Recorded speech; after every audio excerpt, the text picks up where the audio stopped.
daw agad. Oh! Yun na mo yung kaliwa ni Condes. Si Rocco Rockman.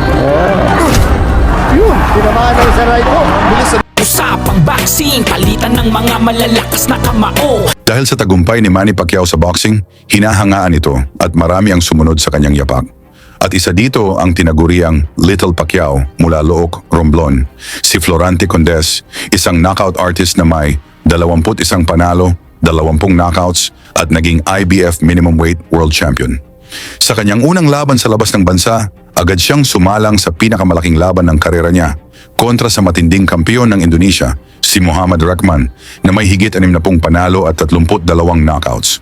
May alias na Predator dahil sa kanyang bilis at lakas at 4 na taon ng world champion sa laban na naganap sa Indonesia. Round 1, umatake kaagad itong si Condes, kung saan hindi ito nagpapatinak sa mga fans ni Predator. World champion. 5. Samantala, si Florante Condes ay bata ang tabla. Doon po sa kanilang 11 na panalo, 18 kain at walang kalakuhan. walang kalaban. Although dito naman sa Indonesia, Tuloy ang aksyon dito sa round 2, kung saan parehong malakas ang pinakawalan ng dalawang boksingero. kalokohan. Although dito naman sa Indonesia, dahil confident Nag-iingat kami doon, ang ginawa namin, yung sa hotel namin, kami mismo nagluluto ng pagkain namin, para makasiguro kami. marami-rami na rin. Na 10 rounds, 8 at saka marami na. Condes. oo. Halos man 29 ang knockout niya. nag-uumpisa pa. 10 rounds ang laban sa nila ng Bailey Sorolla. Sorolla, lumabang po ng tight daw agad. Yun na mo yung kaliwa ni Condes. Si Rocco nakalog mo eh. Nakalog. Oo. Pero mukha po yun, ha? Pero mukhang Round 3, gusto ng pabagsakin ni Condes ang champion. Malalakas na kaliwa at kanan ang pinakawalan. Na 10 rounds, 8 at saka 10. Marami na. Sino? Si Condes. Halos man Mandro, 29 ang knockout niya. Hindi nag-uumpisa pa. 10 rounds ang laban sa nila ng Bailey Sorolla. Sorolla, lumabang po ng title. Ay, yung Rahman, kumaparit kahit ano sa knockout. Tsaka alam mo mo eh, siya pa rin yung hawak ang boy. Nagkakaroon ka sa incredible compliment. Hindi ka tutumbag niya. Kita mo siguro ng mga tao dahil kumaparit yung Rahman, tinamabuli sa kanya na kaya, ha? Rahman, batin nito ha, veteran nito, 71 fight, 61. Hindi masama ha, 61 ang panalo niya sa 71. 5 talo, 5 draw, 29 ang knockout niya. Hindi masamang record dito. May mga Ano, sinusuntok ka ng dalawang kamay ka, ha? idol na bigote. Nga little Pac-Man ang tawag sa kanya. Masama. Mula sa solidong kaliwa na pinakawalan, ang nagpabagsak kay Rahman, ngunit nakatayo pa ito at lumaban. Muna natin, tingnan mo, yun, isang kaliwang upper at kumama po kay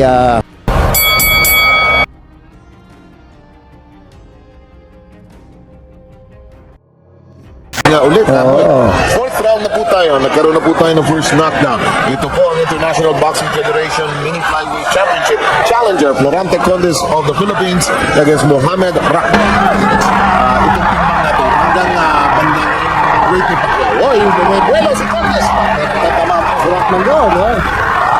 Muna natin, tingnan mo, yun, isang kaliwang upper at kumama po kay Tayo, nagkaroon na po tayo ng first knockdown. Ito po ang International Boxing Federation Mini Flyweight Championship Challenger Florante Condes of the Philippines against Muhammad Rahman. Buong pangalan sa Waladundin Suhaymat ng Indonesia. Siya po ang kampiyon at ang hometown boy.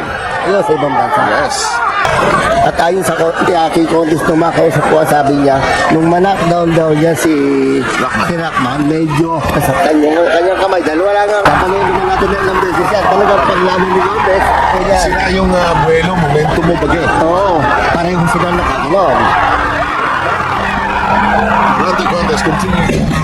Alam mo natin, tingnan po, namapo na kaliwa doon si Rahman Condes.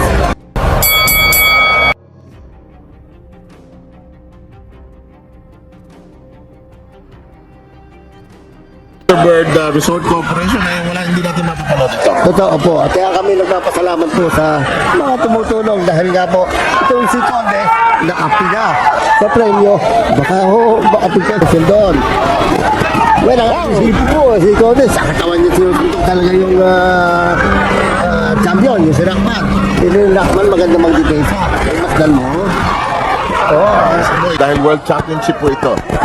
Well, nakakasipin po, si Conde, sa katawan niya sinusuntok talaga yung champion, yung si Rockman. Pero yung Rockman maganda magdepensa. Masdan mo. Oo. Moy, 71 fights. Hindi ka magtatagal sa business na ito kung hindi ka matibay at mautak, ano, ha? Right, oo. Wala lang power, Moy. Walang power, eh. Pero, maraming maluntok. Meron pong disgrasya na mabali ang kamay niya. Round 5 po tayo. So far, Florante Conde scoring a knockdown in the third. Usually, may referee sinusukat yan, eh. Eh, may kanya-kanyang distances yan, eh. Very subjective yan. Pero dapat ang referee, tama naman, hindi mo, may mga pag-protector man. naman, oo. Basta mo pag-protector ni Rockman Matakaso. The Ice Studio sa Indonesia, sa Jakarta. Sa kalagitnaan ng laban, lalong tumitindi ang aksyon. Parehong nagpakita ng tibay ang dalawang boxers. Tingin ko yung 4th and 5th round, ang resibo po ay si Conde. Kaya tingin ko po, comfortably nakakalamang siya ng 3 to 4 points. Pero wala sa walang placing na sundok. And then tingin ko, nagpakatibay na katawan ng Very competition. Pero hindi po tayo nakakasiguro na sa Thailander kung ano po ang kanya. Tingin ko ang decide ko. Wala sa walang placing na suntok. And then tingin ko, hindi napakatibay ng katawan ng very young fighter. In fact, at Moy, nakapundi pa ni... so, sa katawan ha, yung Rockman sa katawan ni Conde sa sumusuntok. Baka may nahalata itong corner ni Rockman. Patake naman si Rockman ha. Rockman trying to pour in. Ayun, oh. Yung pag-technique, ano? Ganun pala talaga sumuntok sila, no? Oo, hindi nakataon. Nagko-conserve din siya ng energy. Oo. Slow mo natin, may human interest. Kung sa atin, yung baksak na yun ni Rockman, hindi makikita lahat yan. Bagay, ang bumaksak po, yung kanina, kaya naisip na konti ang nakita natin. In the meantime, you're watching the 7th round of the Rockman Condes battle for the IBF minute. As well, he goes to the body, but Rockman goes some punches, at least to parry off Condes. He goes to the body now. He's got Rockman in a bit of trouble. He's looking for the opening. That right hand is there. The left is there as well. He goes to the body, but Rockman goes some punches, at least to parry off Condes. Maganda mag-blocking yung Rockman. Shake it off. Oh, Rockman with the initiative in this round 7. Kanina sila no? Kanina si Conde sa mga pasok. And thank you very much, San Miguel Mayor. Pinapa San Miguel and Thunderbird Resort. Yung mga upper na bangin ganun ni masakit po yan ha. Oh. Somebody very patient, ha? Alam mo, tingin ko nag-amateur fighter ito dati. Alam ko, nag-represent sa Indonesia sa Baka SEA Games ito at least. Asian Games. Parang interesado. Yun po, ang Ministry Sports. Kaya po natuloy na ang inibigote. Yung laban na yan, siya po ang sumagot sa premyo. Sa round 8, bumawi na si Rockman, ngunit matibay din itong si Little Pacquiao. Orbin Sakat. Kawawa na may announcer kung babasahin mo yung pangalan na nga. Against Florante Condes of the Philippines. Si Aljojaro po ng, ano ba siya, Binangonan? Bigote. Yung laban na yan, siya po ang sumagot sa premyo. Pagkatuluyan ito. Natuluyan dahil sumali na nga po ang Indonesian government. Dahil may istripan po ng title si Rockman kung hindi matutuloyan naman. Defending champion Mohamed Rockman of Martinez Dos Santos Stable Militar, Indonesia. Parang mahilig sa sports ng mga Indonesian, lalo na sa takraw at saka sa badminton. Yan ang kanila. At saka mahilig sa martial arts yan. Karate, mahilig yan. Kaya naman pati naman sa boxing, ito pong Indonesia, may world championship. Tayo ang ganyan, ang malapitan, hindi agad sa mga nakakapagpatumba dahil nga haba ng toothpick yun, pero patamama. Patay ang kalaban. Toothpick, ha? Samantala, patapos na po. Oh, interesado yung mama. Ano ba? Yung Ministry of Sport, nakatayo na po. Yan. At saka nagpupunti. May sinasabi, no? Responding to the action, they want their champion to look for the opening. Connect, diba? Ay! Kaya kung minsan masakit sa shoulder area yan, ha? Pag yung overextended yan, masakit yan. Responding to the action, they want their champion to look for the opening. Connect, diba? Ay! Kaya kung minsan masakit sa shoulder area yan, ha? Pag yung overextended yan, masakit yan. Totoo. Parang hindi niya nararamdaman ngayon, pero mamaya, ay, masakit yan. Sa laban yung kanyang mga nakil. Eh, dahil nga doon sa nangyari, hindi nabigyan ng nakasanayan niyang way. Ang lisibong. Kampiyon natin si Raman. Hindi naman. Si Condes. Ang ating network, NBN, maluwag na tinanggap na pwede natin i-air ito. So, Salamat po. Mr. Joy Sabelo. Pinagbigyan niyo po kami. yun na yata yung pinakamababa nun eh, no? Samantala, di ipin, maluwag na tinanggap na pwede natin i-air ito. Ito. Salamat po. Mr. Joy Sabelo. Pinagbigyan niyo po. In the meantime, both fighters get entangled. But you know, I'm worried about Rockman. Kulang na rin ang hangin, ha? Oo. Kasi, magaling sumiksik eh. Oo. Yan, ha? Oo, puno mo. Yun lang. Oo, timo. Papitik ang jab, ang high cross. Muling napabagsak ni Condes ang Predator. Pero matibay ang champion, tumayo pa at lumaban. Kaliwa. Tapos Saan tumama? Sa tenga? Sa may punong tenga. Yan. Kabilis. Yun, Doon, mas yun. kita pala roon. Oo. Oo. Ay, bagsak ulit. Pangalawang beses na hong Na bumagsak mo si Ay, lusob na si Condes, ano? Oo. Pero tinatabog sa nila. Sige, punta ka dito. Oo. Mas mabigat yung knockdown ng third kesa rito. Oo, oo. Gulat lang ito. Oo. Sana na tumama. Yung third down, kaliwang. Nakakatawa na rin babae ng sa audience. Oo. Parang isang ano daw ito, isang TV TV station. studio. TV station ito. Maganda nga naman venue ang TV studio dahil ganda ng ilaw eh. Samantala, actually mga kaibigan, kung mapapanood yung kabuuan nito, Rockman may desire sumiksik. Alam mo, bilib ako sa record niya mo yan. 5 lang ang talo niya, 5 ang draw niya. Parang isang ano daw ito, isang TV. Actually mga kaibigan, kung mapapanood yung kabuuan nito, may mga dance pa nga sa umpisa ito eh. No? Oo. Dahil lang sa interest ng time, hindi natin mapapakita lahat yan. Ano, ha? Samantala, yung Rockman may desire sumiksik.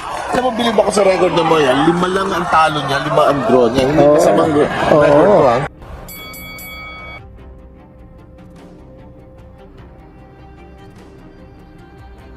Anong baksak ng third down? Isa 10 round. Kasi ng third round, bumagsak uli. Oo. Eh dito nakatayo siya ng ano. Mas mabilis yung recovery niya. Oo. At ngayon siya po ang umatake. Dahil nga po, alam po niya, dalawang bagsak niya lahat. Behind siguro. Kung hindi siya atake, eh medyo baka mag-fly yung kanyang corona. But I like his courage and his persistence. At saka gusto ko sa kanya, hindi away kali, pero pasok siya yun, nasa loob. No? Oo. Sabihan mo nga, huwag mo siya nagsusumbrero, hindi ko makita mukha niya. Kaya nervous siya. Susuot siya kasi sa sombrero ng Thunderbird. Dahil medyo sponsor po ni Condes ang Thunderbird. Kaya naman pala niya siya. Gumising ang tao. Gumising ang bayan. Tinamaan po to si Rockman, pero kumanti po ngayon, no? Ang kulang kay Rockman, isang solid na atake sa katawan ni Condes eh. No? Hindi siya maka-atake ron eh. Pero Hindi sa katawan ni Condes eh. Hindi siya maka-atake ron eh. Oh boy, ito yung piece of action from round 11. yun, tinamaan po na isang kaliwa. Look at the reaction of the crowd in the back. That was really, look at that woman in the back. Babae, no? Hanggang sa final bell, sabayang palitan ng suntok. Fight. But I think he has won this, but maybe binigyan ng aggressiveness points itong si Rockman. Totoo. Tingin ko, close ang laban dahil nga po sa aggressiveness ng Thailander at saka yung maraming mga short punches sa katawan ng Condes. At saka marami pong mga ang tumatama. Dahil nga po sa medyo nagigigil, yan po ang problema kapag sumisigaw na po si minister namin. At Cheerleader. para mag-cheer Magising, para... oo. Ang ating kababayan, nasa peligro. Oo, mawawala ang corona natin. O, kaya nga po, ganyan po ang mahal ng Indonesia. Nag-gobyerno nila, ha? Dahil nililista na mismo. Nakalamang po doon si Rockman dahil nga po, hindi naman siya napakalakas sa mundo. That's what will happen, yes. Siguro po siya ang biyahari doon sa corner. Oh, either to just coast along, cruise the ball as they say. At tingin ko, itong last round na doon, nakuha po ng Indonesia. Oo, ni Rockman, oo. Alis walang tinapon yung Condes eh. Oo, masyado kanyang pakaka-praise the boy. In the great fish. Halos hindi siya sa mundo. Nasa akin yun. Huwag na yung dapat na inyong din. Mabuti po kung pira ang mga judges. And if you do that in Las Vegas, Vegas judges don't like that.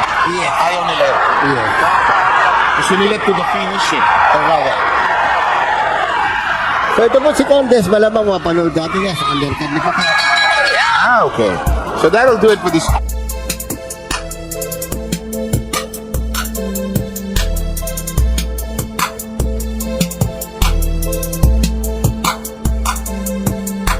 At sa huli, split decision victory para kay Florante, Little Pacquiao, Condes. Isang makasaysayang panalo sa harap mismo ng mga fans ng Indonesia. Ano masasabi niyo sa performance ni Condes? I-komento niyo sa baba at isama niyo na ang inyong lugar para alam natin saan na umabot ang videong ito. Condes is the new IBF mini flyweight champion.